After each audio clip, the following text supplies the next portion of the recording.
இடையில் பூனையையும் ஒரு செல்லப்பிராணியாக வீட்டிலே வளர்ப்பதற்கு மார்க்கத்திலே அனுமதி இருக்கிறது. அப்துர் ரஹ்மான் இப்னு சஹர் ரலியல்லாஹு அன்ஹு என்கிற நபித்தோழர் அபு ஹுரைரா என்கிற பெயரினாலேயே பிரபல்யம் அடைந்திருந்தார். அபு ஹுரைரா என்றால் குட்டி பூனையின் தந்தை என்பது அர்த்தமாகும்.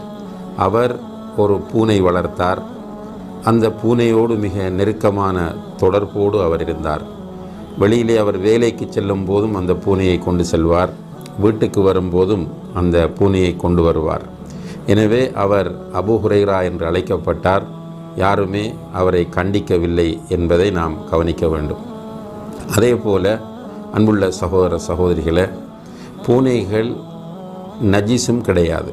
அதாவது ஒரு சந்தர்ப்பத்திலே ஒருவருடைய ஒது செய்கிற பாத்திரத்தில் உள்ள தண்ணீரை